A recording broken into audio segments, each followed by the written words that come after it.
پچھلی نشست میں ہم نے اس شعر تک پڑھ لیا تھا کہ قابل چن عتیق شندر بر، قاتل ہم چوہے درش بر در۔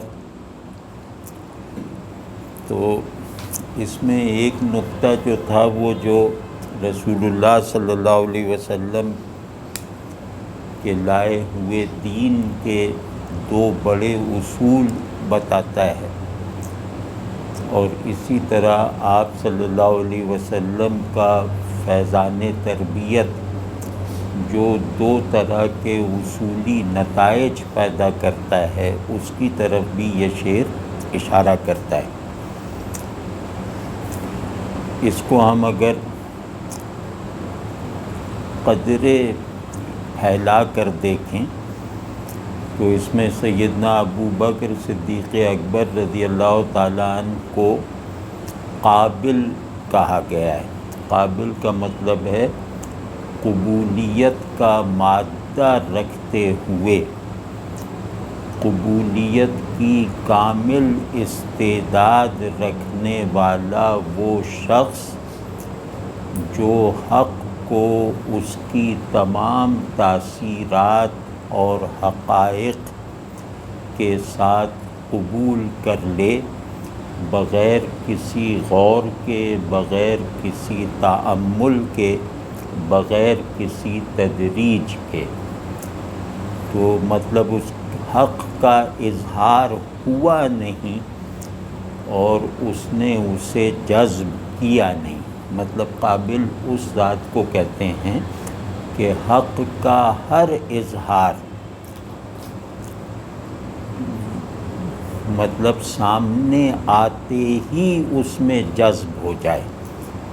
تو اس شخصیت کو کہا جاتا ہے کہ اللہ نے ایسی ہستیاں وجود اور شعور کی عینیت کے مادے سے خلق کی ہیں، یعنی انسان کی سب سے بڑی علمی اور اخلاقی اور احوالی تمنا یہ ہے کہ اس کا علم اور اس کا وجود، اس کا جانا ہوا اور اس کے ہونے کے تمام مدارج ایک ہو جائیں، یعنی اس میں ذہن اور زندگی کی دوئی نہ رہے، علم اور عمل کی میں دو لختی نہ رہے، اور معرفت اور احوال میں بھی جو ہے امتیاز نہ رہے، اس کا ہر علم حال بھی ہو، عمل بھی ہو۔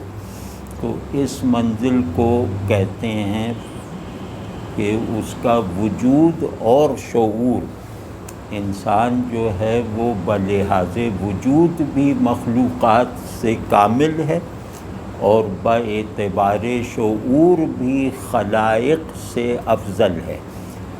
تو انسان کی مخلوقات پر اس خدا داد فضیلت کا ایک بڑا سبب یا بہت عظیم بنیادی مقصد یہ ہے کہ یہ اللہ کی ہم معلوم مخلوقات میں سے واحد مخلوق ہے جو شعور اور وجود کو یک جان، یک حال کر سکتی ہے۔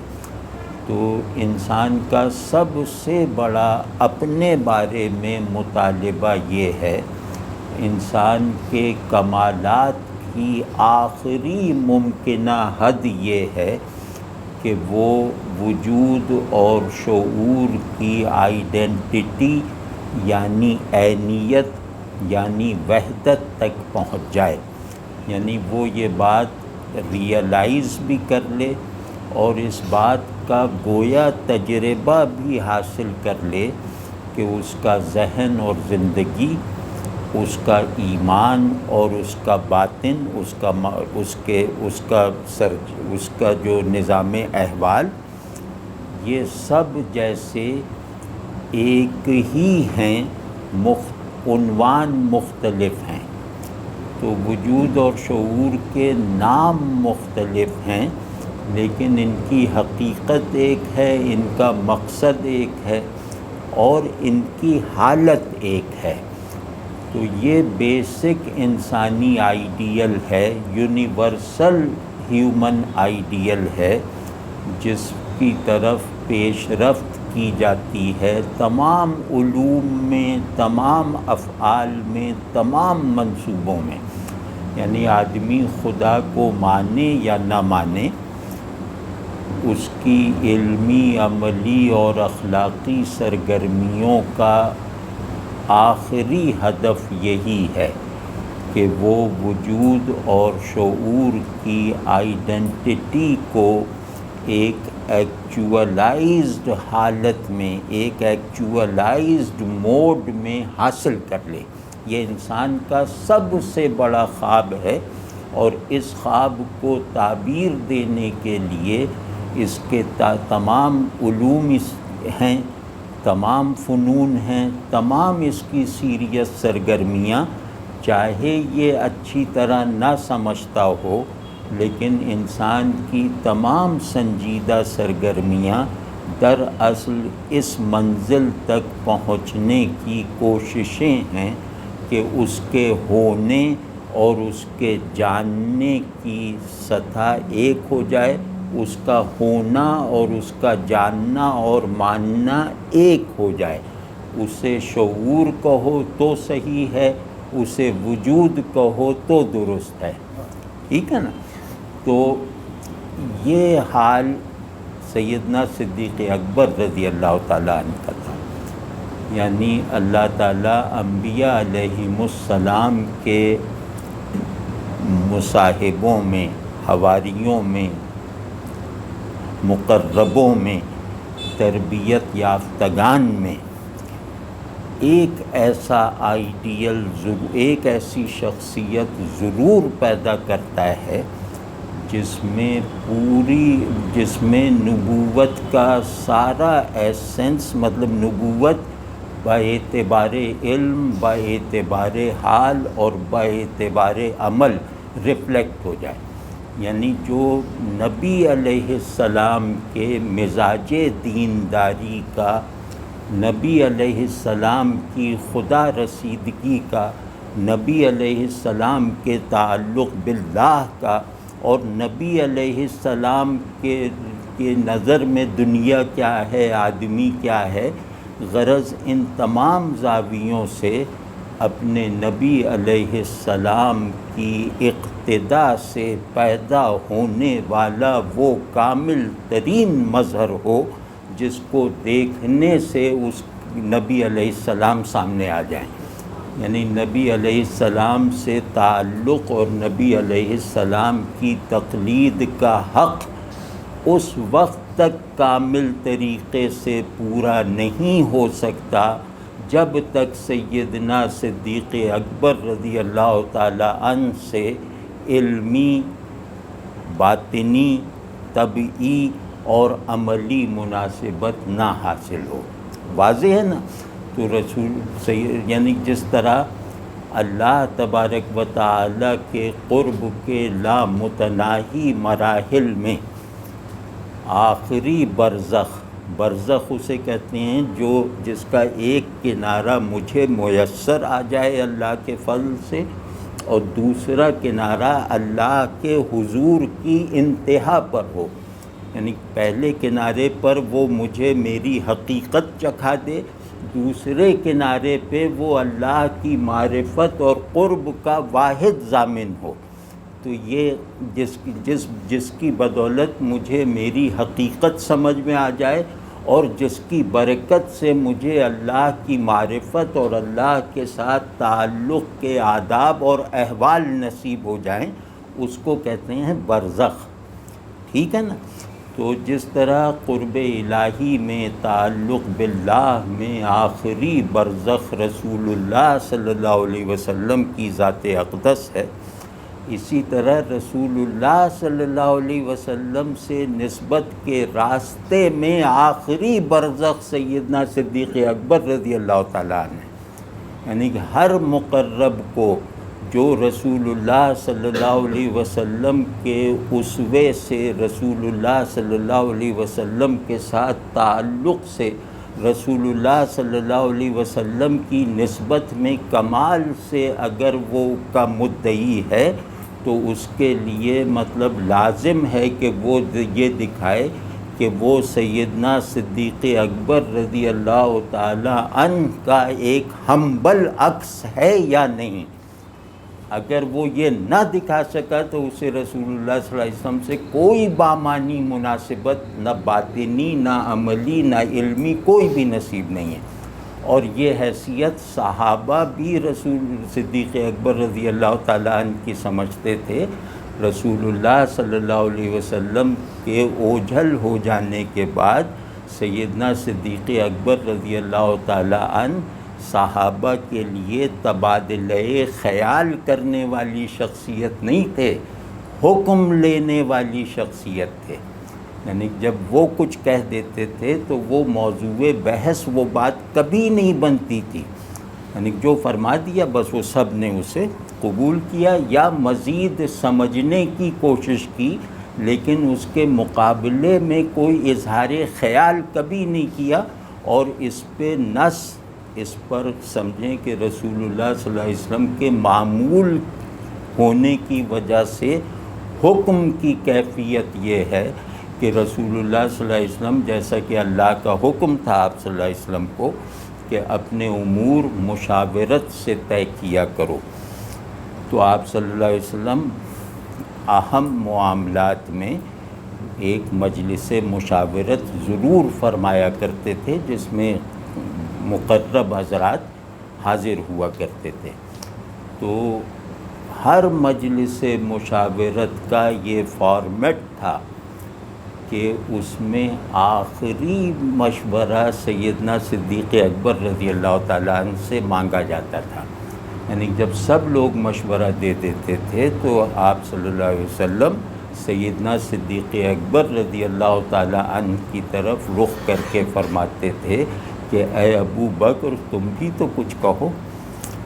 تو پھر یہ بھی واقعہ یہ ہے کہ سیدنا صدیق اکبر رضی اللہ تعالیٰ عنہ نے جو بھی مشورہ دیا گیا وہی رسول اللہ صلی اللہ علیہ وسلم نے قبول فرمایا، اور قبول فرمانے کی وجہ یہ تھی کہ وہی بات آپ صلی اللہ علیہ وسلم کے قلب اطہر میں ہوتی تھی۔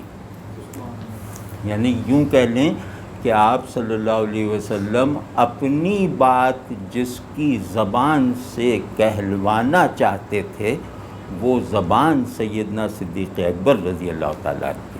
تو اب آپ سمجھیں اس کو کہتے ہیں قابل کہتے ہیں بہت ہی عظیم قبولیت رکھنے والا بندہ۔ تو قابل یعنی آپ اس دین میں حقائق، معارف، احوال، افعال سب کو جو رسول اللہ صلی اللہ علیہ وسلم کی تصدیق حاصل ہے وہ رسول اللہ صلی اللہ علیہ وسلم کے سارے تصدیق شدہ اور معمول میں آئے ہوئے حقائق، احوال اور اعمال یہ سیدنا صدیق اکبر رضی اللہ تعالی عنہ کے پاس ان احوال اور معارف اور ان اعمال کے سوا ان کی اپنی ذات سے علیحدہ سے نسبت رکھنے والی کوئی چیز تھی ہی نہیں۔ یعنی سیدنا صدیق اکبر رضی اللہ تعالیٰ عنہ کو باطن رسول صلی اللہ علیہ وسلم اور ظاہر نبی علیہ السلام کے مادے سے گویا خلق کیا گیا تھا۔ یعنی آپ رضی اللہ تعالیٰ عنہ کی کوئی بھی شخصی، دینی، نفسیاتی، روحانی، ذہنی، عملی شناخت ہی نہیں تھی۔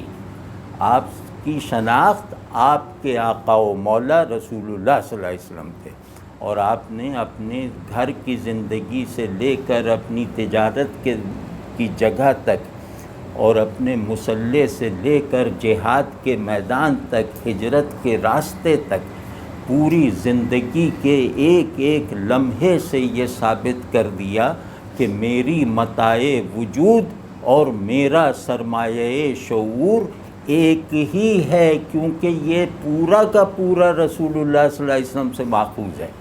یعنی میرے شعور میں شعور نبوت علیہ السلام کے انعکاس کے سوا کچھ نہیں ہے. میرے وجود میں وجود رسالت مآب علیہ السلام کے وجودی احوال کے سوا کچھ بھی نہیں ہے. تو جس شخص نے خود کو خالی کر کے رسول اللہ صلی اللہ علیہ وسلم سے بھر لیا تھا، وہ سیدنا صدیق اکبر رضی اللہ تعالیٰ عنہ تھے. اور قابل کہتے ہی اسے ہیں کہ جو کچھ وہ قبول کرے اس میں اپنی آمیزش بھی نہ ہونے دے. تو ان معنوں میں حکیم صنائی نے ان کو قابل کہا ہے. قابل یہاں یائے تعظیم ہے، یائے وحدت وہ تعظیم ہے، اس لیے کہ ایسا قابل اور کہاں. تو اسی طرح سیدنا اس سے یہ ہوا کہ دین کا انفسی ماڈل، دین کی انفسی تاثیر، دین کا باطنی کنڈیشنر ہونا، یہ اگر دیکھنا ہو تو سیدنا صدیق اکبر رضی اللہ تعالیٰ عنہ کو محتاجی کی نیت سے دیکھنا ناگزیر ہے. اور اگر یہ دیکھنا ہو کہ دین کا آفاقی غلبہ، دین کو اپنے آفاقی ماڈل اور اسٹرکچرز کی تعمیر کے لیے کیسی قوت اور اس قوت کی نمائندگی کرنے والا، اس قوت سے کا مظہر بن سکنے والا کوئی شخص جو درکار ہے، وہ دیکھنا ہو تو وہ سیدنا علی رضی اللہ عنہ ہیں کہ دین کے آفاقی اسٹرکچرز کی گویا الہی تشکیل کا عمل وہ سیدنا علی رضی اللہ تعالیٰ عنہ کے ہاتھوں سے رسول اللہ صلی اللہ علیہ وسلم کی زندگی میں ہوا. یعنی کہ جو فتوحات، جو بڑے بڑے کارنامے، جو ائمہ کفر کی گردنیں اتارنے کا عمل، جن سے دنیا لرزتی تھی، ان کو اپنی ناسازی طبع کے باوجود ان کو زمین چٹا دینے والی قوت کا مظہر. تو یہ وہ ہیں جو رسول اللہ صلی اللہ علیہ وسلم کی جہت آفاقیت کا مظہر اور مظہر اکمل تھے. یعنی کہ رسول اللہ صلی اللہ علیہ وسلم کی جہت انفسی کا مظہر اکمل سیدنا صدیق اکبر رضی اللہ تعالیٰ عنہ تھے. رسول اللہ صلی اللہ علیہ وسلم کی جہت آفاقی کے لیے جو اللہ کی طرف سے فراہم کیا جانے والا زور اور قوت درکار تھی، اس کی کار فرمائی اور اس کی نتیجہ خیزی اور اس کی سوانح نبوت میں رسول اللہ صلی اللہ علیہ وسلم کی موجودگی میں اس کی اہمیت اور حیثیت دیکھنی ہو تو علی رضی اللہ تعالیٰ عنہ کے ان کارناموں کو دیکھ لو جن کارناموں کی پشت پہ یہ یقین کار فرما ہے کہ جس پر علی کی تلوار اٹھے گی اسے زمین جو ہے وہ ایک ناگوار بوجھ کی طرح جذب ضرور کرے گی. یعنی علی کی تلوار جس پر بھی گرے گی اس کو تحت الثری میں دھکیل دے گی. علی کی طاقت جس قوت کے سامنے کام میں آئے گی اس قوت کو خاک پر ناک رگڑوا دے گی.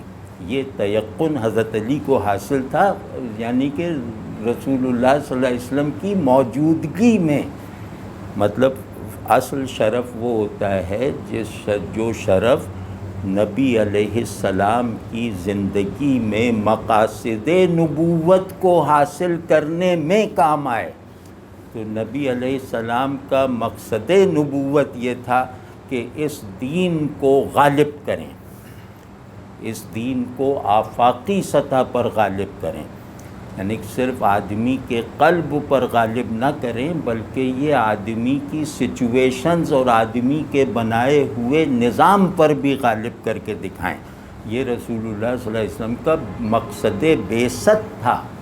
تو اس مقصد بعثت کی تاریخی تکمیل کا عمل بھی اللہ تبارک و تعالیٰ نے دکھایا نا کہ ہم نے اپنے نبی علیہ السلام جو آخری نبی ہیں ان کو جن جن مقاصد کے ساتھ مبعوث فرمایا ہے، آپ صلی اللہ علیہ وسلم نے ان تمام مقاصد کو حاصل کر کے اپنی زندگی میں دکھا دیا۔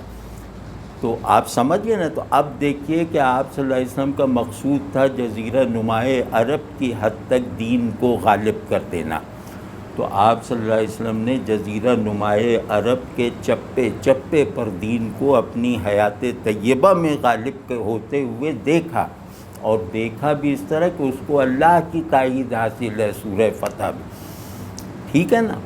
تو اس غلبے کی تشکیل کے عمل میں رسول اللہ صلی اللہ علیہ وسلم کا جو خادم ڈیسائسولی شریک رہا وہ سیدنا علی رضی اللہ تعالیٰ عنہ تھے۔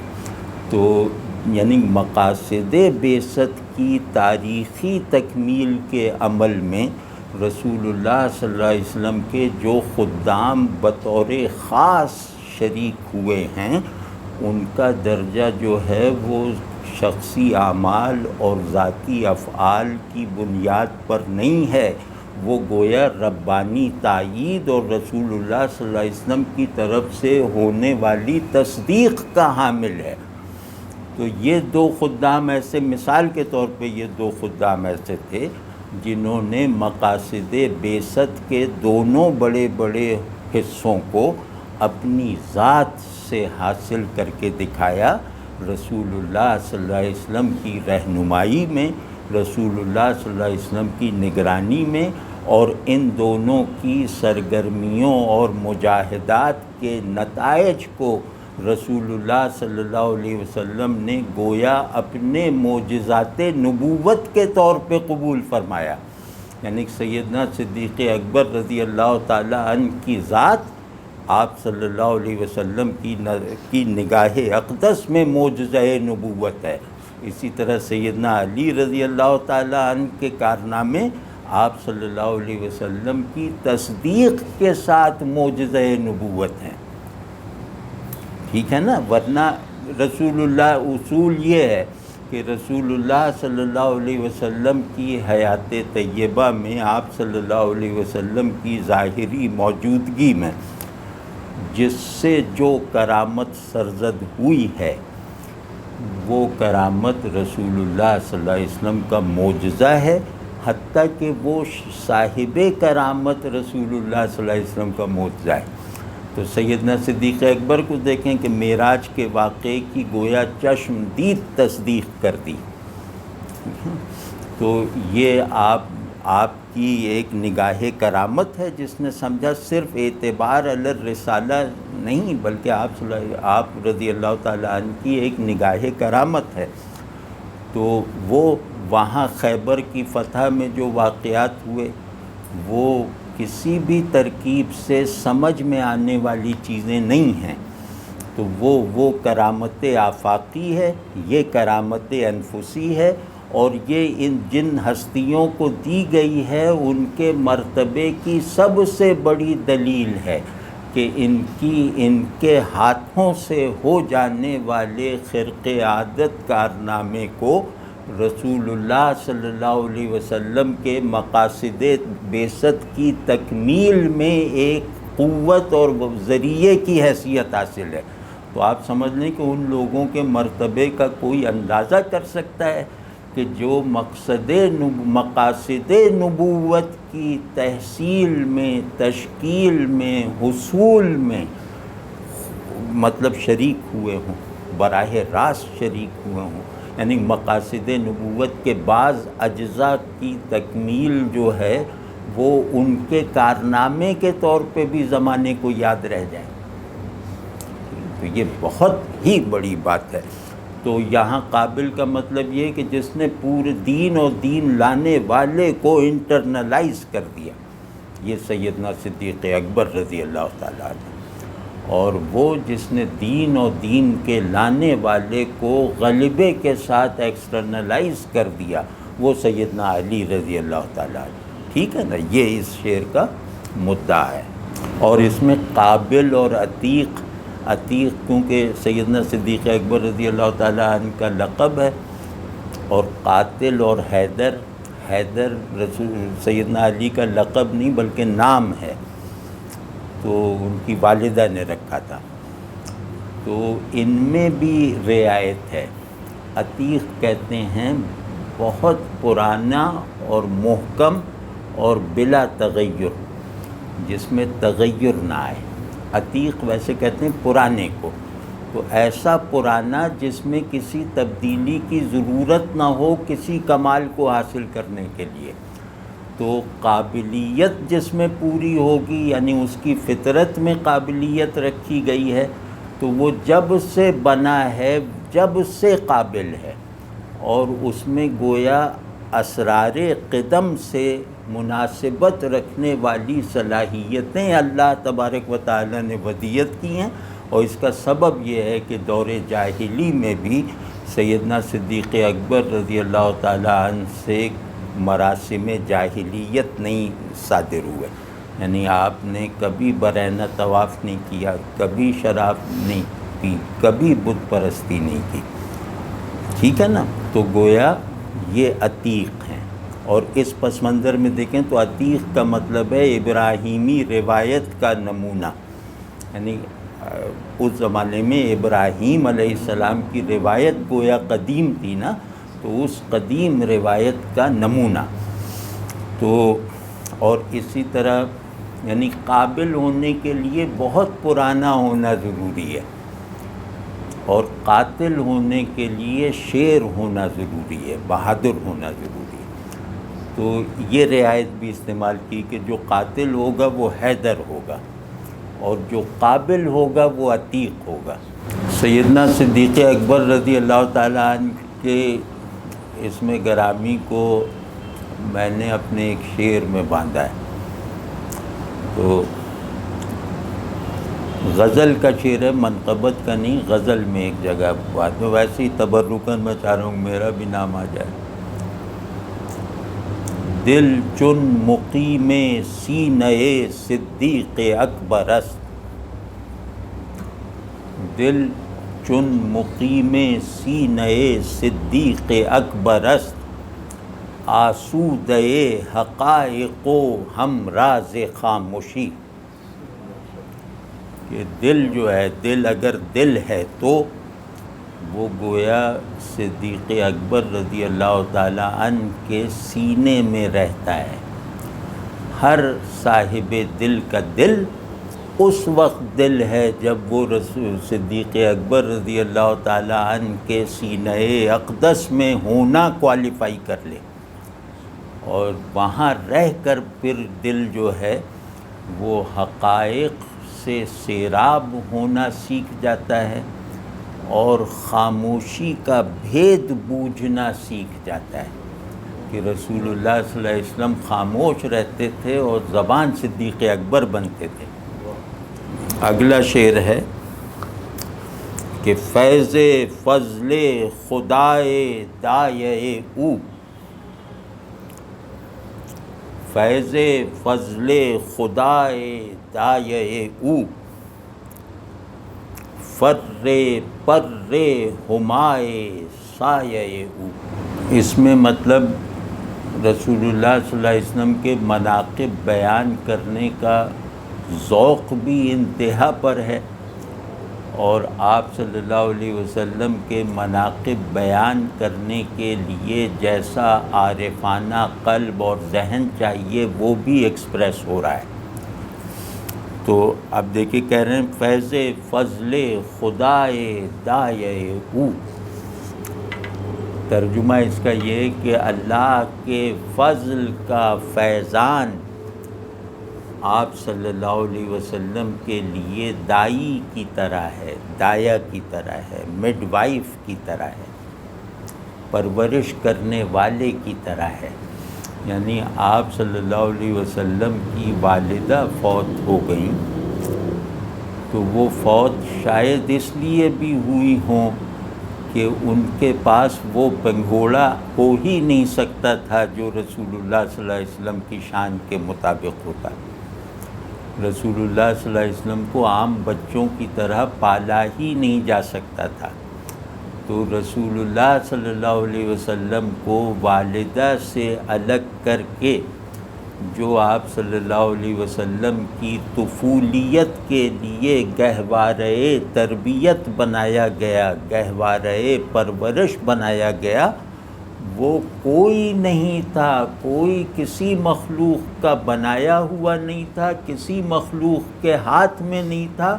وہ گہوارہ اللہ نے اپنے فضل سے بنایا اور اپنی رحمت سے اس کو ہلایا، اور اس کی حرکت سے رسول اللہ صلی اللہ علیہ وسلم کے بچپن کو نمو دی، تاکہ وہ رسول اللہ صلی اللہ علیہ وسلم جیسی جوانی سے مناسبت پیدا کریں، اور آپ صلی اللہ علیہ وسلم کی جوانی کو اس بچپن کی تربیت کے نتیجے میں ایسا بنایا کہ وہ آپ صلی اللہ علیہ وسلم کو نبی بننے کی عمر تک کے لیے ایک لائق اعتماد کانٹینٹ فراہم کریں۔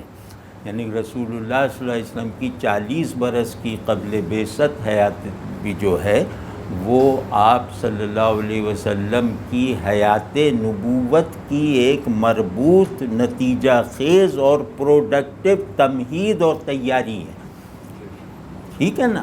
تو اب کہہ رہے ہیں کہ آپ صلی اللہ علیہ وسلم نے بچپن ہی میں فضل خدا کے فیضان سے تربیت اور پرورش پائی۔ آپ صلی اللہ علیہ وسلم کی گھٹی شہد اور کھجور نہیں تھی، آپ صلی اللہ علیہ وسلم کی گھٹی ہی میں فضل خدا، جو فضل خدا ہی آپ صلی اللہ علیہ وسلم کی پہلی گھٹی تھی۔ تو آپ صلی اللہ علیہ وسلم کو اللہ نے گویا اپنے گہوارۂ رحمت ہی میں رکھا، پھر اپنے سایۂ رحمت میں رکھا۔ تو اب اس کو تصویر، اس سچویشن کو ذرا تصور کر کے دیکھیے کہ رسول اللہ صلی اللہ علیہ وسلم کا بچپن ایسا نہیں تھا کہ کوئی بھی یہ وہم پال سکے کہ آپ صلی اللہ علیہ وسلم دیگر بچوں کی طرح آپ صلی اللہ علیہ وسلم کی گروتھ کی، آپ صلی اللہ علیہ وسلم کی بچپن کی تمام ضرورتیں کسی ایک یا دو یا چار یا 10 آدمیوں نے پوری کی ہیں۔ ایسا کوئی نہیں کہہ سکتا، یہ وہم ہے۔ آپ صلی اللہ علیہ وسلم کے بچپن سے لے کر تا دم آخر تمام مطالبات، تمام ضروریات براہ راست اللہ تبارک و تعالی نے اپنے دستے عاطفت میں لے رکھی تھی، ٹھیک ہے نا؟ یعنی آپ اللہ پروردگار ہے تو ہمارا آپ کا پروردگار بالواسطہ ہے، رسول اللہ صلی اللہ علیہ وسلم کا شروع سے بلا واسطہ ہے۔ آپ سمجھیں نا، اس بات کو سمجھیں۔ پروردگار کہتے ہیں جو جھولا جھلائے اور جو پالے پوسے اور پروان چڑھائے، ٹھیک ہے نا؟ پروردگار کا اصل مطلب تو یہ ہے، پالنے والا۔ تو ہم آپ اللہ تبارک و تعالی کی شان پروردگاری کا جو بھی تجربہ رکھتے ہیں وہ بالواسطہ ہے، وہ اسباب کے وسیلے سے ہے۔ رسول اللہ صلی اللہ علیہ وسلم کو اللہ تبارک و تعالی نے اپنی جس شان پروردگاری کا مطلب محل بنایا، وہاں آپ صلی اللہ علیہ وسلم کو اللہ کی پروردگاری کا ہر تجربہ ڈائریکٹ ہے، بلا وسیلہ، بلا واسطہ ہے۔ یہ بتا رہے ہیں کہ آپ صلی اللہ علیہ وسلم کے جسم اقدس کی پرورش کرنے والا تمام نظام وہ بھی اللہ کے خصوصی فضل کے چینل سے تھا، جس کی باغ ڈور اللہ ہی کے ہاتھ میں تھی اور بیچ میں کوئی نہیں تھا، ٹھیک ہے نا؟ تو اللہ نے رسول اللہ صلی اللہ علیہ وسلم کے اور اپنے درمیان کوئی ناگزیر واسطہ رکھا ہی نہیں ہے، نہ قبل بعثت نہ بعد از بعثت، ٹھیک ہے نا؟ تو ابھی اس کو کھولیں گے فیض اور فضل کے کیا معنی ہوتے ہیں، لیکن فی الحال اتنا۔ اور پر ہمائے سایہ، کہ ہما کے شہ پر کی جو شان ہے، جو شان و شوکت ہے، ہما ایک خیالی پرندہ ہے، اس کے شہپر کی ایک خاص تاثیر ہے، تو ہما اور اس کے شہپر میں جو کچھ بھی شان و شوکت اور جو عظمت تاثیر ہے وہ سب کچھ آپ صلی اللہ علیہ وسلم کی عنایت فرمائی کرنے والی عظمت کا صدقہ ہے. یعنی وہ اس کا سایہ اصل میں آپ صلی اللہ علیہ وسلم کی شان کا ایک سایہ ہے. یہ بہت خوبصورت ہے، جس کو ہما اور پرے ہما اور فرے پرے ہما کی پوری ایک تلمیحی اور داستانی تفصیل یاد ہو تو وہ اس سے بہت لطف اندوز ہو سکتا ہے کہ خود ہما، اس کا پر، اس پر کا بادشاہ بنانے والا سایہ، یہ سب کچھ جو ہے یہ رسول اللہ صلی اللہ علیہ وسلم کے سایہ زار عنایت کا ایک سایہ ہے. یعنی آپ صلی اللہ علیہ وسلم ایک جیسے شجر رحمت ہیں، ایک شجر عظمت ہیں، اللہ کا اگایا ہوا اور اللہ ہی کا پروان چڑھایا ہوا. اس میں کوئی مالی اللہ نے نہیں رکھا. اس درخت کو خود اگایا، خود پروان چڑھایا، اور اس درخت کی چھاؤں میں دنیا ہی کو نہیں رکھا، بلکہ خود جنت کے لیے بھی شرف کی بات ہے کہ اس درخت کی چھاؤں میں رہے. جنت اتنی ہی جنت ہے جتنی رسول اللہ صلی اللہ علیہ وسلم کے شجر رحمت کی چھاؤں میں ہے. ٹھیک ہے نا؟ تو یہ ایسا درخت اللہ نے اگایا اور ایک ہی اگایا. تو کہہ رہے ہیں کہ اس درخت کے بے شمار سائے ہیں، ہر سایہ ایک نظام ہدایت ہے، ایک نظام تقدیر ہے. تو ان بے شمار سایوں میں سے ایک سایہ ہما اور اس کا شہپر ہے. آپ سمجھیں کتنا پھیلایا ہے اس کو. تو اب اس میں یہ کہ کیونکہ آپ صلی اللہ علیہ وسلم نے اللہ کی مملوکیت، اللہ کی ڈائریکٹ مربوبیت میں رہے، یعنی آپ صلی اللہ علیہ وسلم بس فضل خدا کے سائے میں رہے، چاہے بازار میں ہوں، چاہے مسجد میں ہوں، چاہے گھر میں ہوں، وہ ایک ہی سایہ ہے جس میں آپ رہے. تو آپ صلی اللہ علیہ وسلم کی پوری ذات جو ہے وہ اللہ تبارک و تعالی کے ساتھ تعلق کا واحد قابل یقین استعارہ ہے. اللہ کے آگے جھکے رہنے میں ایسی عظمت تھی کہ اس نے ساری کائنات کو آپ صلی اللہ علیہ وسلم کے قدموں پہ جھکائے رکھا. ٹھیک ہے؟ آپ صلی اللہ علیہ وسلم نے خود کو اللہ کے آگے لامتناہی طور پر چھوٹا رکھنے کا جو اہتمام فرمایا، اللہ نے اس نظام کائنات میں یہ قانون جاری فرما دیا کہ اس نظم کائنات کی ساری حرکت جو ہے وہ آپ صلی اللہ علیہ وسلم کے سایہ رحمت سے سازگاری کی حالت میں ہوگی. تو اس کی کچھ حقیقت ہے، اور سازگاری کی حالت میں نہیں ہوگی تو اس کی کوئی حیثیت نہیں ہے. ٹھیک ہے نا؟ تو یہ ہے وہ. تو اب اس میں بڑی خوبصورت تصویر ہے. ہما کہتے ہیں، ہما ایک خیالی پرندہ ہے جس کے بارے میں روایت یہ ہے، داستان یہ ہے کہ وہ اس کا سایہ جس کے سر پہ پڑ جائے وہ بادشاہ ہو جاتا ہے. جس پر بھی اس کا سایہ پڑ جائے وہ بادشاہ ہو جائے. تو اب اس کو آپ دیکھیں کہ ہما ایک پرنسپل ہے، اس کی پرچھائی بھی جس پہ پڑ جائے وہ اسے دنیا میں حکومت دے دیتی ہے، یعنی دنیا اس کے تابع ہو جاتی ہے. تو آپ صلی اللہ علیہ وسلم بھی ربانی اسکیم میں ایک مقدس ہما ہیں جس کے آگے خیالی ہما کی حیثیت کیچڑ میں لتھڑی ہوئی چڑیا کے برابر بھی نہیں ہے. ٹھیک ہے نا؟ تو آپ صلی اللہ علیہ وسلم کا سایہ جس پہ پڑ جاتا ہے وہ دنیا میں بھی حاکم ہو جاتا ہے اور آخرت میں بھی مراد کو پہنچ جاتا ہے. آپ سمجھ، یعنی آپ صلی اللہ علیہ وسلم کا دائرہ حکومت دنیا تو بہت چھوٹی جگہ ہے، وہ آخرت پر قائم ہے.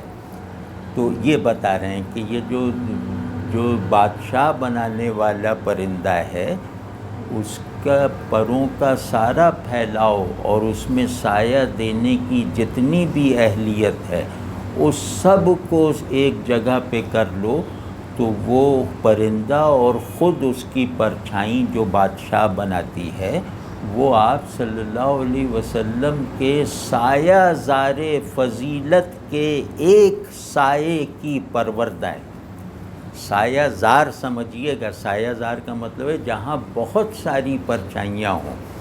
اور فر کہتے ہیں شان و شوکت کو، چمک دمک، شان و شوکت. ظاہر ہے جس کے پروں کے سائے سے آدمی بادشاہ ہو جاتا ہے تو اس کے پروں کی شان و شوکت کیا ہوگی. تو ہما کی جو تصویریں مصوروں نے پرانے بنائی ہیں تو اس میں پر بہت رنگین اور جیسے جواہرات سے بھرا ہوا دکھاتے ہیں. کہتے ہیں اس کے پروں کی شان و شوکت بھی آپ صلی اللہ علیہ وسلم کے زیر سایہ ہے. وہ خود آپ صلی اللہ علیہ وسلم کے زیر سایہ ہے. جانے او دیدہ زاسمان قدم، زادن عقل و آدم و عالم. اب یہ بہت بڑا شعر ہے. یہ آپ سمجھیں کہ یہ ایک جو ہماری کازمالوجی ہے، جو ہمارا علم الوجود ہے، اس کا پورا بیان ہے. 2 مصروں میں پورا علم الوجود، پوری میٹافزیکل کازمالوجی بیان کر دینا یہ بہت ہی بڑی بات ہے. تو کہہ رہے ہیں اب پہلے اس کا ترجمہ دیکھ لیں کہ اس جان او، اس کی روح نے، اس کے قلب نے، اس کے باطن نے، یعنی اس سے مراد آپ صلی اللہ علیہ وسلم، کہ آپ صلی اللہ علیہ وسلم کے قلب اطہر نے قدامت کے آسمان سے. اب تصویر بنائیے، قدامت سمجھتے ہیں نا، جو قدیم کی صفت، یعنی قدامت کہتے ہیں جو زمان و مکان سے ماورا ہو، جس کو زمانہ ناپ بھی نہ سکتا ہو اور جس پر اثر انداز بھی نہ ہو سکتا ہو، تو اسے کہتے ہیں قدم یا قدامت. تو کہہ رہے ہیں کہ رسول دیکھو ذرا اپنی بہترین ایمانی تصوری صلاحیت کو کام میں لا، ایک ادھوری سی تصویر بنانے کی کوشش کرو کہ ایک قدامت کا آسمان ہے اور کچھ بھی نہیں ہے. اس پر رسول اللہ صلی اللہ علیہ وسلم کا قلب اطہر گویا ادھر ادھر دیکھنے والے نگہبان کی طرح ہے. تو اس آسمان قدم پر سے آپ کے قلب اطہر نے دیکھ رکھا ہے. کیا دیکھ رکھا ہے؟ کہ زادن عقل و آدم و عالم. عقل، آدم اور دنیا کی پیدائش کا منظر. یعنی عقل کو پیدا ہوتے آپ صلی اللہ علیہ وسلم نے قدامت کے آسمان پر سے نیچے نظر ڈالتے ہوئے دیکھا. یعنی سب کچھ آپ صلی اللہ علیہ وسلم کے مرتبہ معرفت سے نیچے ہو رہا ہے. اور آدم کی پیدائش بھی آپ صلی اللہ علیہ وسلم نے دیکھی اپنے سامنے ہوتے ہوئے، اور عالم کی ایجاد بھی آپ صلی اللہ علیہ وسلم کے مشاہدے میں تھی، جب کہ آپ صلی اللہ علیہ وسلم ایک قلب نگراں کی طرح آسمان قدم پہ تھے. یعنی آپ صلی اللہ علیہ وسلم اپنی حقیقت کی سیلف ریئلائزیشن کے ساتھ beyond time and space being کے حامل ہونے کے درجے پر آپ نے ٹائم اور اسپیس میں کے اصول اور اس کی تفصیل اور اس کے پلرز کو پیدا ہوتے ہوئے دیکھا. اب اس میں ابھی ہم کھولیں کیونکہ سب بہت بھرے ہوئے ہیں. قدم کھولنا ہے، آسمان کیوں کہا قدم کے ساتھ، پھر عقل، آدم، عالم کا کیا مطلب ہے، یہ جاننا ضروری ہے. لیکن اس سے پہلے ایک بات احتیاط کی ہے کہ قدم میں دوئی نہیں ہے، یعنی قدیم ایک ہی ہے، وہ ذات باری تعالی ہے. آپ صلی اللہ علیہ وسلم قدیم نہیں ہیں. تو اب اس میں مشکل پیدا ہوتی ہے کہ قدم کے آسمان پر، یعنی لامکاں، قدم کا آسمان سمجھیں لامکاں، لامکاں سمجھیں عالم ذات حق، جہاں مطلب غیر ذات کو داخلے کی، رسائی کی اجازت نہیں ہے. تو وہاں پہ رسول اللہ صلی اللہ علیہ وسلم کو کسی بھی عنوان سے موجود دکھانا، اس سے کچھ اعتقادی مشکلات پیدا ہوتی ہیں.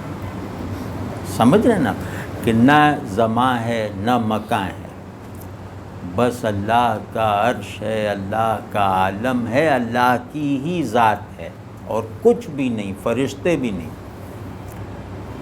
اب ایک ایسی مکمل الوہی یکتائی کے ماحول میں رسول اللہ صلی اللہ علیہ وسلم کو کیسے پہنچایا گیا، مطلب یہ ایک مشکل بات ہے.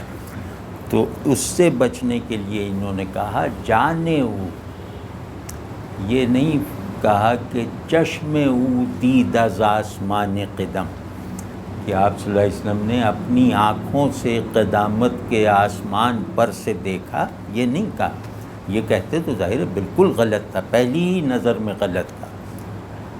یہ فرما رہے ہیں جانے او دیدہ ز آسمان قدم، کیا یہاں جان کا مطلب ہے آپ صلی اللہ علیہ وسلم کی ما قبل تخلیق حقیقت، یعنی آپ صلی اللہ علیہ وسلم کو جب اللہ تبارک و تعالی نے خلق نہیں فرمایا تھا، اس وقت بھی ظاہر ہے کہ اللہ تبارک و تعالی کے علم میں تو آپ صلی اللہ علیہ وسلم کا مرتبہ اور منصوبہ خلق موجود تھا نا. تو یہ گویا آپ صلی اللہ علیہ وسلم کا عین ثابت. اب اس میں نہیں جاتے، بڑی دیر ہو جائے گی اگر عیان ثابتہ وغیرہ کی طرف چلے گئے. تو یعنی کہ اللہ تبارک و تعالیٰ کے علم میں ہر مخلوق کی پوری تفصیل تو تھی نا خلق کرنے سے پہلے. تو آپ صلی اللہ علیہ وسلم کی بھی پوری اسکیم، تفصیل اور سب کچھ ہوگی، ظاہر ہے ایک ایک چیز ہوگی. تو اس میں یہ کہ آپ صلی اللہ علیہ وسلم کی حقیقت کو جو معارف حاصل تھے علم الہیہ میں رہتے ہوئے اور علم الہیہ کے کھاتے میں، مطلب وہ معلوم محمد صلی اللہ علیہ وسلم نہیں تھا، وہ معلوم الہی تھا جو بھی علم الہیہ میں ہو رہا ہے.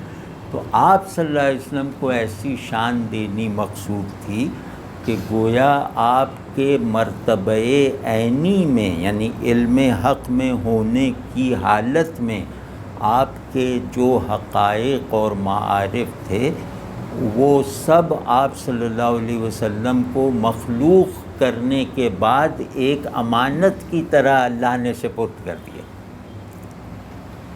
یعنی آپ صلی اللہ علیہ وسلم کے سوا نہ کوئی جان سکتا ہے، نہ کوئی سمجھ سکتا ہے کہ آیان ثابتہ کی حیثیت سے مجھ پہ کیا کیا چیزیں منکشف تھیں. صرف آپ صلی اللہ علیہ وسلم ہیں جن کو یہ پتہ ہے کہ اب میں عین ثابت کے درجے پہ بھی جب تھا تو مجھے علم الہی کی ایک فیکلٹی کی حیثیت سے کیا کیا حاصل تھا. اب آپ سمجھیں نا، تو اللہ نے اپنے عین ثابت تک کا احاطہ کر لینے والا حافظہ عطا فرمایا تھا. ٹھیک ہے نا، وہاں آپ صلی اللہ علیہ وسلم نہیں تھے، خود نہیں ہیں. وہ تو ظاہر ہے کہ جو اللہ کے علم کا کانٹینٹ ہے وہ اللہ کا ہی علم ہے اور اللہ ہی کا مال ہے، اللہ ہی کی ملکیت ہے. ٹھیک ہے نا، بس اللہ کا ایک فضل خاص الخاص یہ ہو گیا کہ اس وجود عینی کو یاد رکھوا دیا آپ صلی اللہ علیہ وسلم کو اس عالم جسدی میں. ٹھیک ہے نا یہ بات؟ تو اس طرح ہم اس مشکل سے نکل سکتے ہیں. کبھی موقع ملا نا تو جو ابن عربی صاحب کا ایک وہ ہے، ایک تھیری ہے حقیقت محمدیہ علی صاحب الصلاۃ والتسلیم، اس کی کسی ایک دو نشستوں میں تفصیل دیکھیں گے. تو پھر اس طرح کے مناقب جو ہیں نا، جو پہلی نظر میں ذرا وحشت پیدا کرتے ہیں، انہیں سمجھنا اور ان سے مانوس ہونا آسان ہو جائے گا کسی بھی چیز کو چھیڑے بغیر. یعنی آپ صلی اللہ علیہ وسلم کو نعوذ باللہ خدا تھوڑی بنایا جا رہا ہے، لیکن یہ مدلل ہوگا حقیقت محمدیہ اللہ صاحب الصلاۃ والتسلیم کی کہ فہم کے بعد. اگر وہ فہم حاصل نہ ہو تو اس شعر سے فوراً گزر جانا چاہیے. مطلب اگر آدمی کا وہ عارفانہ فہم نہ ہو تو اس طرح کے اشعار کو دوسری مرتبہ بھی نہیں پڑھنا چاہیے، بس گزر جانا چاہیے. تو اب قدم تو واضح ہو گیا نا. قدم اللہ کی وہ شان ہستی ہے جو اس کے ماورائے زمان و مکان ہونے کی طرف اشارہ کرتی ہے. وہ قدیم ہے، یعنی زمانے سے پہلے ہے، کائنات سے پہلے ہے، اور زمانے کے بعد بھی ہے اور کائنات کے بعد بھی ہے. قدیم دونوں سروں پر ہوتا ہے، یعنی ماضی میں بھی لا انتہا اور مستقبل میں بھی لا نہایت. یہ قدیم ہے کیونکہ اس کی نوع ہی الگ ہے نا. زمان و مکان اس کی تخلیق ہیں، وہ اس کے نیچے نیچے حرکت کر رہے ہیں، وہ اوپر ہے. اب کس کیفیت میں ہے وہ کوئی نہیں بتا سکتا. ٹھیک ہے نا؟ تو اب اس کو آسمان سے ایک طرح سے تشبیہ دے رہے ہیں کہ آسمان قدم، قدامت کا آسمان. تو آسمان کہتے ہیں پہلی تخلیق کو، اور دوسرا مطلب یہ ہے کہ آسمان وہ عالم امر ہے جہاں ہونے والے فیصلوں کے نتیجے میں کائنات تخلیق ہوتی ہے، کائنات کا نظام چلتا ہے. تو آسمان پہلے ہے، زمینیں بعد میں ہیں. یہ پرانا علم ہے کازمالوجی. پرانی کازمالوجی میں آسمان اور قدامت میں ایک ربط ہے، اور زمین جو ہے وہ حدوث اور عارضی پن اور زمانیت کی جگہ ہے، یا سیارے وغیرہ. تو موٹی سی بات یہ کہ یہ ایک پرانی کازمالوجی میں قدامت کو آسمان کہہ دینے سے، یعنی قدامت کا لکیل آسمان کو بنا کر بیان کرنے سے ایک حسن اظہار پیدا ہوتا ہے، اور اس سے پرانی کازمالوجی کا جو در و بست ہے وہ کھلتا ہوا محسوس ہوتا ہے.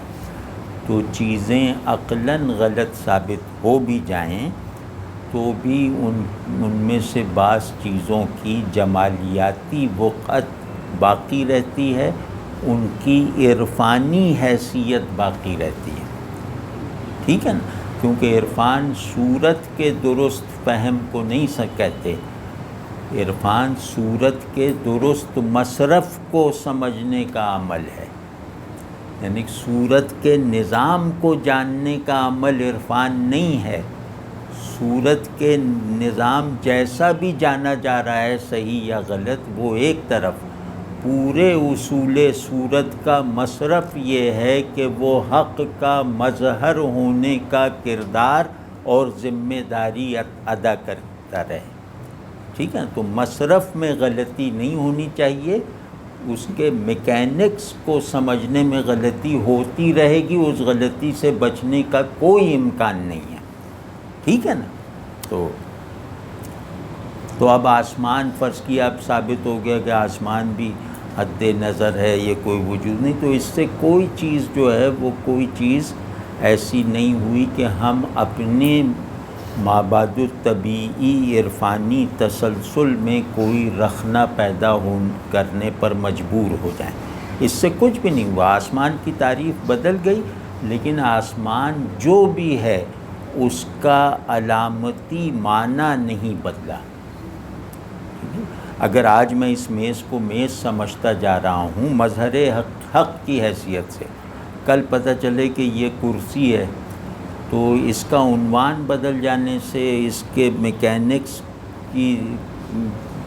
کی تحقیق بدل جانے سے، اس کا استعمال بدل جانے سے میرے بنیادی موقف پر کوئی اثر نہیں پڑا، کیونکہ یہ بدل کے جو بھی بنے گی اسی طرح حق کی طرف انڈیکیٹر ہوگی۔ تو اس وجہ سے غلط علم بھی مفید ہوتا ہے، چیزوں کا غلط علم بھی اللہ کی معرفت میں ایک مثبت کردار رکھتا ہے، کیونکہ چیزیں علامت ہیں، ٹھیک ہے نا۔ اور عقل آدم عالم،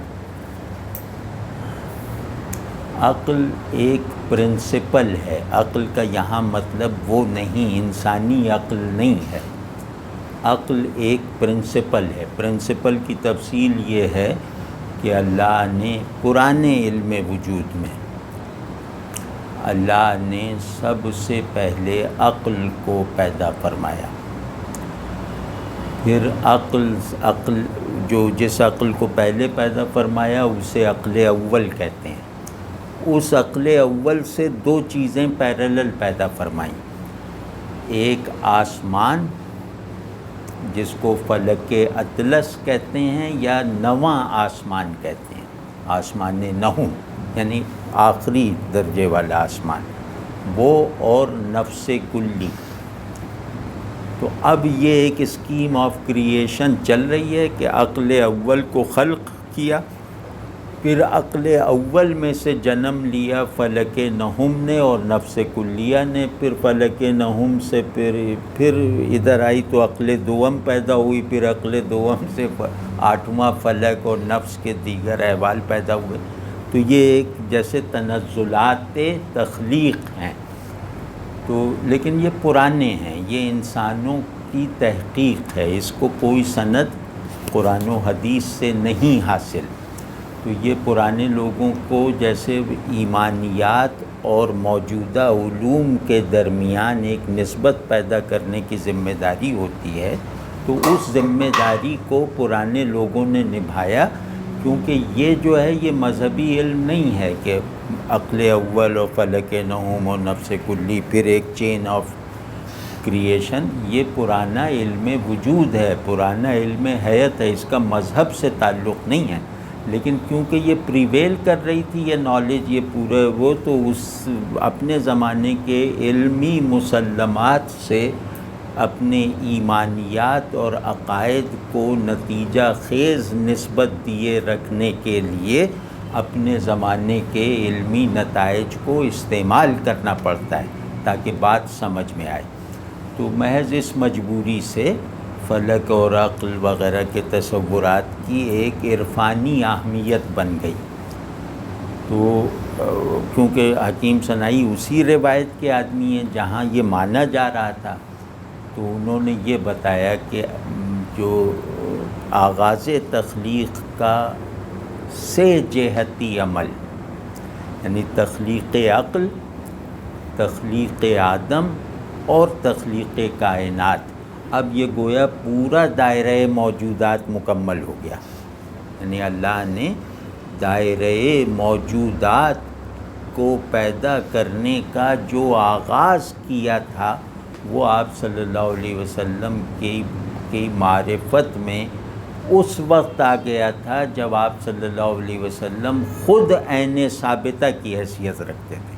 واضح ہو گیا نا؟ بلکہ از عقل بیشتر دل او، دیدہ سن اے خدائے در گلے او۔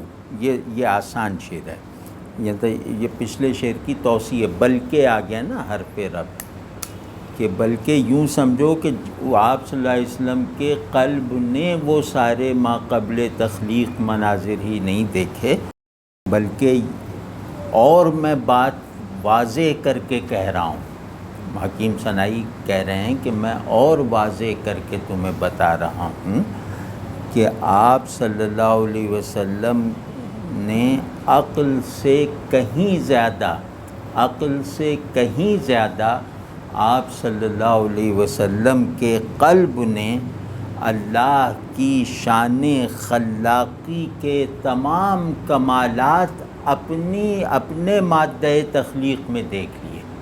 سبحان اللہ، یہ اس کو سمجھیے کہ آپ صلی اللہ علیہ وسلم نے کائنات کی اسکیم آف کریشن کو خارج میں واقع ہوتے ہوئے بھی دیکھا، پھر اس پوری اسکیم آف کریشن کو چلانے والی جو کامل و اکمل خلاقی ہے اللہ تبارک و تعالیٰ کی، اس خلاقی کے تمام کمالات عقل آدم اور عالم کو تخلیق کر کے ایگزاسٹ نہیں ہوئے۔ وہ تو چند کمالات خلاقی اللہ نے کائنات اور عقل اور انسان کو پیدا کر کے دکھائے، جو اس کے علاوہ جو بہت بڑے بڑے کمالات خلاقی ہیں اللہ کی صفت تخلیق کے، اس کے علاوہ جو کمالات ہیں وہ آپ صلی اللہ علیہ وسلم نے اپنے مادہ تخلیق میں دیکھ لیے، یعنی اپنی طرف نظر کر کے ان سے بڑے کمالات تخلیق دیکھ لیے۔ سبحان اللہ، سبحان اللہ، یہ حد ہے منقبت کی کہ آپ صلی اللہ علیہ وسلم نے سارے یونیورس کی تخلیق کو اس کی اساس اور اس کی حقیقت میں دیکھا، لیکن آپ صلی اللہ علیہ وسلم نے کمال خلاقی کو دیکھنے کے اس عمل کو وہاں پہ تمام نہیں کیا یا تمام نہیں سمجھا، یا اللہ تبارک و تعالیٰ نے آپ کو محض اس مشاہدے تک محدود نہیں رکھا، بلکہ اس سے کہیں بڑے کمالات آپ صلی اللہ علیہ وسلم کو اللہ نے دکھائے، یہ کہہ کر کہ اپنی تخلیق کو دیکھ لو، اپنے آپ کو دیکھ لو۔ تو آپ صلی اللہ علیہ وسلم نے خود کو دیکھ کر اللہ کے زیادہ بڑے کمالات تخلیق دیکھے کائنات کے مقابلے میں۔ اب کوئی جواب نہیں ہے اس پوری مدح کا، سمجھ گئے نا؟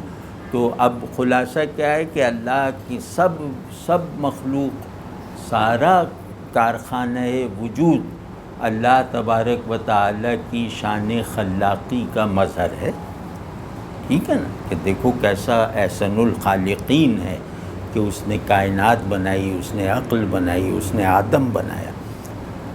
تو ہر مرحلے پر سبحان اللہ، سبحان اللہ۔ تو پھر یہ کہ نہیں، یہ تو تم نے دیکھ لیا، بہت اچھا، اب ہم اپنا وہ کمال تخلیق دکھاتے ہیں جو کائنات عقل اور آدم میں سما نہیں سکتا تھا، مطلب ان میں دکھایا نہیں جا سکتا تھا، وہ دیکھنا ہے تو رسول اللہ صلی اللہ علیہ وسلم کو دیکھنا کہ ہمارا ایک کارنامہ تخلیق ہے کہ ہم نے آدم، عقل اور عالم کو خلق فرمایا۔ اب ہمارا اس سے بڑا کمال خلاقی یہ ہے کہ ہم نے محمد الرسول اللہ صلی اللہ علیہ وسلم کو تخلیق کیا، ٹھیک ہے نا؟ یہ اس سے بڑا کمال خلاقی۔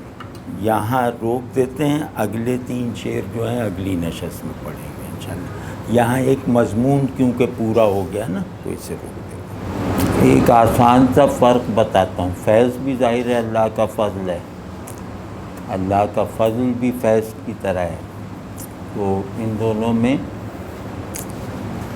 جو احوالی امتیازات ہیں وہ نہیں ہیں، لیکن معنوی اور عرفانی امتیازات ہیں، اور لفظ ہی 2 ہیں تو اس کا مطلب ہے کہ کوئی نہ کوئی امتیاز ہوگا۔ تو فیض تخلیق سے پہلے ہوتا ہے، فضل تخلیق کے بعد ہوتا ہے۔ خود تخلیق فیض ہے، اب تخلیق کے بعد کے مراحل طے کروانے والی توفیق فضل ہے، تو فضل بمانی توفیق ہے۔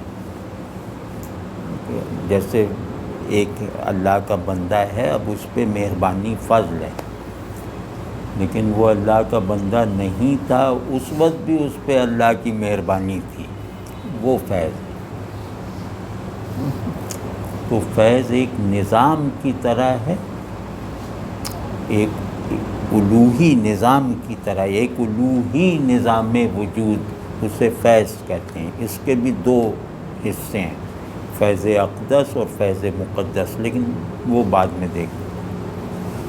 تو اور فضل جو ہے فعل ہے، اللہ کا فعل ہے جو انفرادی ہے، اس پر یہ فضل، اس پہ وہ فضل، لیکن فیض نوعی ہے، کلی ہے، ٹھیک ہے نا؟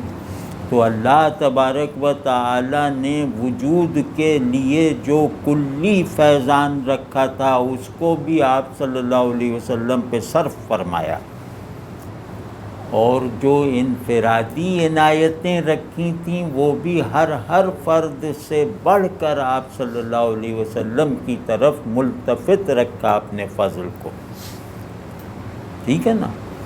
تو فضل کے واقعے میں سب کے لیے وقفے ہیں، کیونکہ فضل اور آزمائش یہ اللہ اور اللہ کی مخلوق کے درمیان تعلق کی شرطیں ہیں، یا میں حالت فضل میں ہوں یا حالت آزمائش میں ہوں۔ نہ آزمائش کا انکار کر کے بندہ رہ سکتا ہوں، نہ فضل کا منکر بن کر بندگی کا کوئی حق ادا کر سکتا ہوں، ٹھیک ہے نا؟ تو اس کا مطلب ہے کبھی فضل ہے کبھی آزمائش ہے۔ اب ہم ویسے کہیں کہ آزمائش بھی فضل ہے تو وہ اس لفظ سے باہر نکل کر ہے، تو اس لیے یہ انفرادی ہے۔ تو لیکن جو فیض ہے اس میں تسلسل ہے، اس میں کوئی وقفہ، کوئی خلل، کوئی انقطاع نہیں ہے۔ وہ فیض ہے، وہ فیض کہتے ہیں وجود بخشی کو۔ میری سب سے بڑی احتیاج میرا موجود رہنا ہے، میرا وجود میں آنا ہے۔ تو جو سب سے پہلی اور بڑی احتیاج کو جس چینل سے پورا کیا اللہ نے، اسے فیض کہتے ہیں۔ اور جو عارضی ضروریات ہیں اور جو انفرادی مطالبات ہیں، ان کی تکمیل کا سامان جو ہوتا ہے اس چینل کو فضل کہتے ہیں۔ تو ویسے دیکھیں تو فیض موجود رہنے کے لیے ہے، وجود پانے اور موجود رہنے کے لیے، اور اچھا ایک تو کہہ دیا، اب دوسرا بھی آیا تھا ذہن میں لیکن نکل گیا، کہ کنٹراسٹ پیدا کرنے کے لیے کہہ رہا تھا۔ فیض موجود ہونے اور موجود رہنے والے کے لیے ہے، اور ہاں فضل موجودات کی نمو کا، ارتقاء کا اصول ہے۔ فضل سے موجود نمو پاتا ہے، فیض سے موجود وجود پاتا ہے۔ تو فضل کے مطلب میں بڑائی داخل ہے۔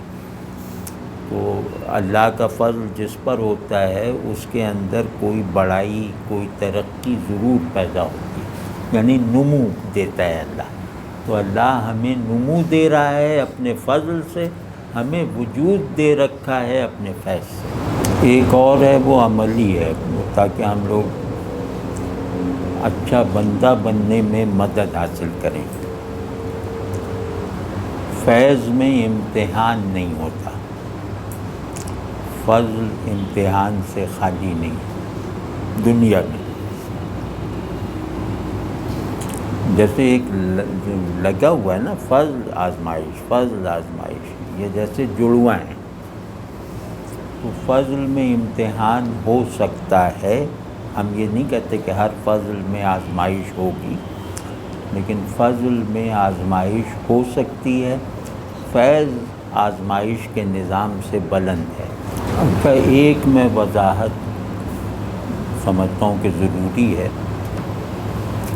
کہ رسول اللہ صلی اللہ علیہ وسلم کے مناقب میں ایک مابعد الطبیعی پن پیدا کرنے کی روایت ہے، مستند روایت ہے، جیسے ان شعروں میں ہم نے دیکھا۔ تو یہ ان کو ماننا حکم نہیں ہے۔ جو ان معارف تک یا ان مناقب تک نہیں پہنچا، اس کو پہنچانے کی کوشش کروانا فضول کام ہے۔ تو لیکن اگر یہ مناقب بیان ہو جائیں اور اس میں شرک وغیرہ کا کوئی عنصر واضح طور پر نہ پایا جائے تو ان کا انکار کرنا گستاخی ہے۔ یہ شریعت سے ثابت نہیں ہے۔ مطلب اگر کوئی کہے کہ اس پہ نص لاؤ کہ آسمان قدم سے جانے اودید از آسمان قدم، اس پہ نص لاؤ، نص کا مطلب ہے قرآنی آیت لاؤ یا قول رسول صلی اللہ علیہ وسلم لے آؤ، تو اسے ڈھونڈنا بھی کار لا حاصل ہے۔ ہم کہیں گے کوئی نص نہیں ہے، کوئی نص نہیں ہے کہ صرف اتنا مطلب ہوگا کہتے ہوئے کہ جو ان سب مناقب کو نہیں جانتا یا انہیں سننے کے بعد انہیں جاننے کی ضرورت محسوس نہیں کرتا، تو وہ کسی بھی دینی نقصان میں نہیں ہے۔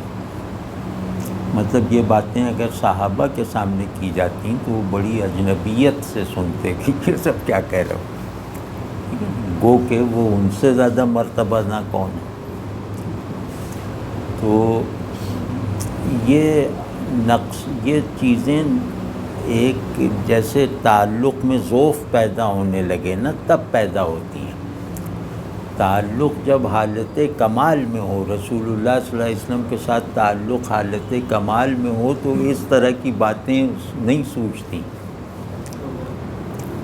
تو جیسے صحابہ سے نعتیں منقول ہیں نا، سیدنا ابو بکر نے بھی نعت لکھی، سیدنا علی نے بھی نعت لکھی، بی بی فاطمہ نے بھی نعت لکھی، اور بھی کئی، حسان ابن ثابت تو آفیشل نعت کو تھے، اور بھی کئی لوگوں نے، صحابہ نے، یعنی آپ صلی اللہ علیہ وسلم کے مقرب صحابہ نے اور اہل بیت نے نعتیں لکھی ہیں۔ ان میں کہیں یہ رنگ نہیں ہے۔ یہ سب تھوڑی ان کا شوق ہے کہ وہ یہ بتائیں کہ آپ صلی اللہ علیہ وسلم حقیقت میں کیا ہیں۔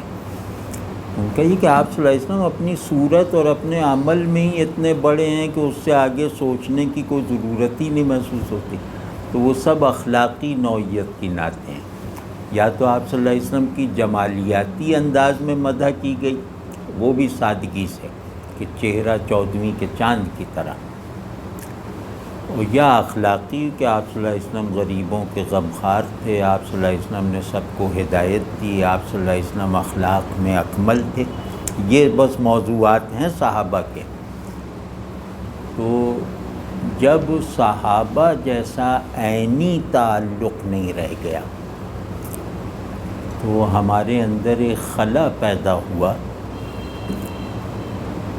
وہ اس سے مبالغہ بھی پیدا ہوا، اور اس خلا کو بھرنے کی جو بھی کوششیں کی گئیں ان میں جو کامیاب اور محفوظ کوششیں ہیں ان کو بھی یہ حیثیت نہیں دی جا سکتی کہ ہم حکم لگا کر یقین سے کہیں کہ رسول اللہ صلی اللہ علیہ وسلم یہ ہے۔ وہ صرف صحابہ کی نعتوں میں ہے کہ ہم بالکل حکم لگا کر یقین سے کہتے ہیں کہ آپ صلی اللہ علیہ وسلم یہ ہیں۔ ٹھیک ہے نا؟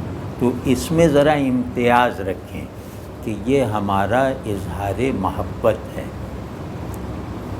اور ہمارے اظہار محبت میں ایک رکاوٹ، ایک جو کمی رہ گئی ہے وہ یہ کہ ہم نے رسول اللہ صلی اللہ علیہ وسلم کی صحبت نہیں اٹھائی۔ تو ہمیں گویا اپنی محبت کی تسکین کرنے کے لیے رسول اللہ صلی اللہ علیہ وسلم کے ایسے اوصاف بھی اپنی نظروں کے سامنے لانے کی کوشش کرنی پڑتی ہے کہ جن اوصاف کے سامنے آ جانے سے آپ صلی اللہ علیہ وسلم کے کی محبوبیت کے مطالبات اعلیٰ نفسیاتی، ذہنی، ذوقی اور روحانی سطح پر ہماری تسکین کے قانون کے مطابق پورے ہو سکیں۔ یہ ہے، یہ بات بالکل ذہن میں رہے، ورنہ اگر اس کو عقیدہ بنائیں گے اور یہ کہیں گے کہ جو یہ نہیں مانتا وہ آپ صلی اللہ علیہ وسلم سے لا علم ہے، تو یہ کہتے ہی ہم پھنس جائیں گے، اور اس میں ہمیں اس سوال کا جواب دینا پڑے گا کہ ابو بکر بھی لا علم تھے، علی بھی لا علم تھے، حسان بن ثابت بھی لا علم تھے۔ تو آپ صلی اللہ علیہ وسلم اول تو اپنی منقبت سنتے ہی نہیں تھے، بلکہ حدیث شریف ہے کہ جو آدمی منہ پہ تعریف کرے اس کے چہرے پہ مٹی ڈال دے۔ تو یہ ایک صحابی نے یہ عمل کیا بھی، تو وہ نہیں تھا، تو اور وہ لوگ جو ہے نا وہ ایسے وجودی حالت حضور میں تھے کہ ان کو کسی طرح کی شاعری یا کسی طرح کی فلسفہ طرازی، کسی طرح کی میٹا فزیکل اپروچ وغیرہ کی ضرورت ہی نہیں تھی۔ ان کے لیے یہ مناقب آپ صلی اللہ علیہ وسلم کی شان سے کم تر تھے، کیونکہ آپ صلی اللہ علیہ وسلم کی شان کیا ہے کہ آپ صلی اللہ علیہ وسلم صورت میں اتنے مکمل ہیں کہ کسی آدمی نے جس نے وہ صورت دیکھ لی ہے اس کے اندر یہ تقاضا پیدا ہی نہیں ہو سکتا کہ میں اس صورت سے زیادہ کامل حقائق ڈھونڈوں۔ اس کا خیال رکھیے گا، ورنہ تو یہ قوالوں کے ہتھے چڑھ جائے گا، شاعروں کے ہتھے چڑھ جائے گا سارا عشق رسول صلی اللہ علیہ وسلم۔ تو ہاں، عشق رسول صلی اللہ علیہ وسلم کسے کہتے ہیں؟ جس میں مبالغے کی کوئی ضرورت ہی محسوس نہیں ہو سکتی، کیونکہ مبالغہ تو اس چیز میں کیا جاتا ہے جس سے میری پوری تسکین نہ ہو۔ تو رسول اللہ صلی اللہ علیہ وسلم کی شان میں کیا مبالغہ؟ ممکن ہی نہیں، اور جو کرے گا وہ گویا رسول اللہ صلی اللہ علیہ وسلم پر قانع نہیں ہے، وہ رسول اللہ صلی اللہ علیہ وسلم جیسے کہ ہیں اس پہ راضی نہیں ہے، وہ کہتا ہے میں زیادہ مکمل بنا کے دکھاتا ہوں، نعوذ باللہ من ذالک۔ تو یہ بات بالکل ذہن میں رہے، یہ شاعری ہے اور اظہار محبت ہے، اور اپنے زمانے میں موجود علم حقائق کو بھی رسول اللہ صلی اللہ علیہ وسلم کی تعریف میں استعمال کر دینے کا عمل ہے۔ اب اس کا جواز ہے، ٹھیک ہے نا؟ ورنہ تو آپ نے دیکھا نہیں، میں ایک صاحب مجھے ملے تو وہ کہنے لگے کہ میں رسول اللہ صلی اللہ علیہ وسلم کی کچہری میں حاضر ہوتا ہوں۔ تو میں نے کہا کہ وہ کیا ہے؟ کہنے جمعرات کو یا مہینے کی ایک جمعرات، بہرحال کوئی جمعرات کا دن تھا، اس میں رسول اللہ صلی اللہ علیہ وسلم ایک میٹنگ فرماتے ہیں عالم برزخ میں، اور اپنے خاص نمائندوں کو جو زندہ ہیں ان کو بھی اس میں شریک ہونے کے لیے بلاتے ہیں۔ تو وہ کیونکہ عالم برزخ ہے تو اس میں زمین پر موجود فاصلے نہیں ہیں کہ یہیں بیٹھے بیٹھے ہم مجلس میں ہیں، تو وہاں مشورے ہوتے ہیں، وہاں احکام صادر ہوتے ہیں تکوینی قسم کے، تو وہ ہوتی ہے، اور وہاں فلاں کو تو میں نے دیکھا نہیں، وہ کہتا ہے میں وہاں جاتا ہوں۔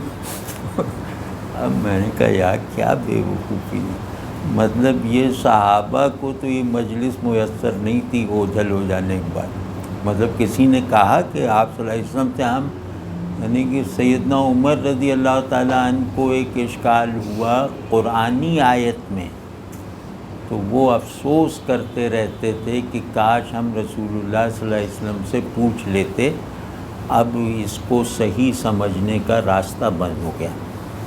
وہ پوری عمر قلق کرتے رہے، تو وہ اب فلاں صوفی صاحب سے تو زیادہ مقرب تھے نا، وہ بھی اس کچہری میں جاتے وہاں پوچھ لیتے۔ تو کبھی کسی نے یہ دعویٰ کیا کہ مجھے رسول اللہ صلی اللہ علیہ وسلم نے فلاں چیز جس میں میں پھنسا ہوا تھا اس سے آ کے رہنمائی فرما دی کہ یہ کرو، خواب میں یا بیداری میں؟ کبھی نہیں، کبھی نہیں۔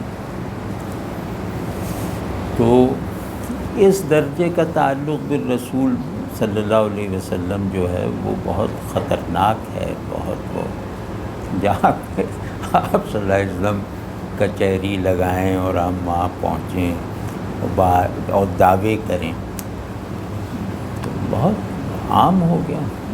پہلے ہوا تھا خوابوں سے شروع کہ آپ صلی اللہ علیہ وسلم نے خواب میں آ کے یہ بتا دیا۔ جب صوفیوں میں زوال شروع ہوا نا تو انہوں نے خواب پر گزارا کرنا سیکھا، مجھے یہ بشارت، مجھے یہ حکم۔ پھر وہ خواب ایک مدت تک چلے، اب اس کے بعد یہ بیداری میں آ گئے کہ نا ہم تو وہاں جاتے ہیں تو ملاقات ہوتی ہیں۔ تو یہ سب نہیں، آپ صلی اللہ علیہ وسلم بہت ہی بڑے ہیں بھائی، ان کو اپنی بڑائی کے سانچوں میں لانے کی کوئی بھی کوشش خطرناک ہوگی۔ بس یہ کہ رسول اللہ صلی اللہ علیہ وسلم اتنے بڑے ہیں کہ بڑائی کا ہر تصور بھی، اپنا تصور ان کی طرف منسوب کرنا بھی گویا نقص ہے۔ تو میں نے ایک اپنے لیے تو آسان راستہ سوچ رکھا تھا کہ وہ اب رسول اللہ صلی اللہ علیہ وسلم کی مجلس کا تصور کرنا بھی ہمیں تو بے ادبی لگتا ہے کہ ہم جیسے یہ فرض کریں کہ ہم آپ صلی اللہ علیہ وسلم کی خدمت اقدس میں حاضر ہو کے یہ عرض کریں، تو یہ فرض کرنا بھی ذرا بے ادبی لگتا ہے۔ تو میں نے تو ایک معیار رکھا ہوا ہے کہ یہ چیز حضرت عمر کو سنائی جا سکتی ہے یا نہیں، کیونکہ آپ صلی اللہ علیہ وسلم نے انہیں فاروق کا لقب دیا نا، کہ جو حق اور باطل کو الگ کر دیتا ہے، تو انہیں سنائی جا سکتی ہے۔ تو جو انہیں نہیں سنائی جا سکتی اس میں کوئی دینی دلچسپی نہیں ہے۔ باقی یہ ہماری تہذیب ہے، ہماری نفسیات ہے، اس میں بہت سی باتوں کا جواز نکل آتا ہے، بشرطے کہ ہم انہیں حکم نہ بنائیں، عقیدہ نہ بنائیں۔ جیسے آپ صلی اللہ علیہ وسلم ہیں قرآن و سنت میں، اس سے ہٹ کر ہر بڑائی در اصل پستی ہے۔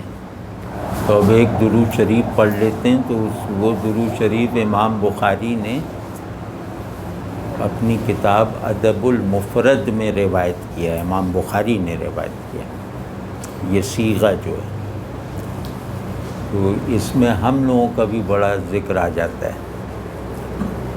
تو اللہم صلی علی محمد عبدک و رسولک وصلی علی المؤمنین والمؤمنات والمسلمین والمسلمات۔